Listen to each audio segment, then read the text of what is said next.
Hindi si Luffy, hindi rin si Mihawk at mas lalong hindi si Blackbeard. Tatlong pinakamalalakas na karakter na sunod kay Imu ang sinasabing ilalabas na ang tunay na lakas pagkatapos ng Elbaf Arc. So sino-sino ba ang tatlong characters na to na nagtataglay ng pambihirang lakas? At so ayan, hi guys, welcome back sa channel natin. At ito nga, isa-isahin na natin yung mga napipisil na karakter na ilalabas na nga yung kanilang tunay na lakas pagkatapos ng sa Elbaf. At so ayan, huwag na natin patagalin pa, simulan na natin yan. At dito tayo magsisimula kay Monkey D. Dragon. So bilang pinuno ng Revolutionary Army na siyang kumakalaban ng direkta sa world government at nais pabagsakin ito, ay marami ang naniniwala na si Monkey D. Dragon ay nagtataglay ng pambihirang lakas. So although hindi pa natin nakikita kung ano talaga yung tunay na potential niya, kung ganong kalakas itong si Monkey D. Dragon, at eto nga usap-usapan na eto si Monkey D. Dragon nakakain siya ng pagkalakas-lakas na devil fruit, at sa ngayon ay sinasabi na baka siya ay nakakain ng mythical Zoan type na kung saan kaya niyang kontrolin ang weather. Pero ayan, ay alam naman natin na pagdating sa lakas o tunay na kapangyarihan nito ni Monkey D. Dragon,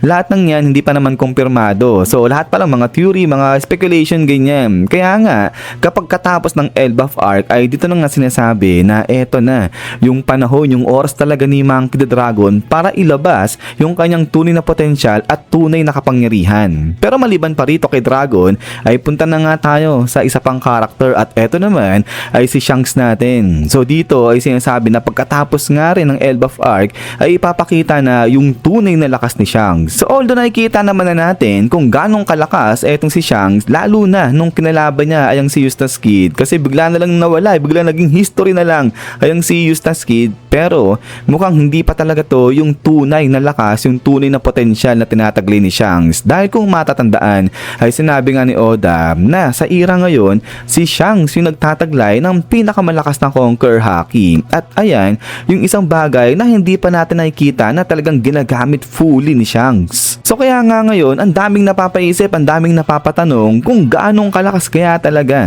itong conquer haki ni Shanks once na gamitin niya ng 100%. At ito nga, yung ine-expect na ipapakita ni Oda pagkatapos ng Elbaf Arc. At so now, ay punta na nga tayo dito sa pangatlong character, dahil ito, medyo hindi ko rin inaasahan eh. At ito nga yan, yung nagtataglay ng burn scar sa kanyang katawan o sa kanyang muka. So dito, marami pa rin napapuzzle dahil napaka-misteryoso ng pagkaka-introduce sa atin ni Oda nito. At hanggang ngayon, di pa nga natin alam kung sino yan at kung malakas ba yan. Pero kung pagbabasihan natin, yung sa description ni Laffy, sabi niya nga dyan, unang-una, etong mama na to, nakasakayan sa isang itim na barko. At now, lahat ng lalapit doon sa barko nito ni Burn Scar, lalamunin na lang yan ng isang dambuhala o malaking whirlpool. So dahil rito ay nabanggit nga ni Laffy na malamang may devil fruit na nakakain din etong si Burn Scar, at seemingly malakas din etong mama na to. At so ito yung isang character na sinasabi na baka pagtuon ng pansinan ni Oda pagkatapos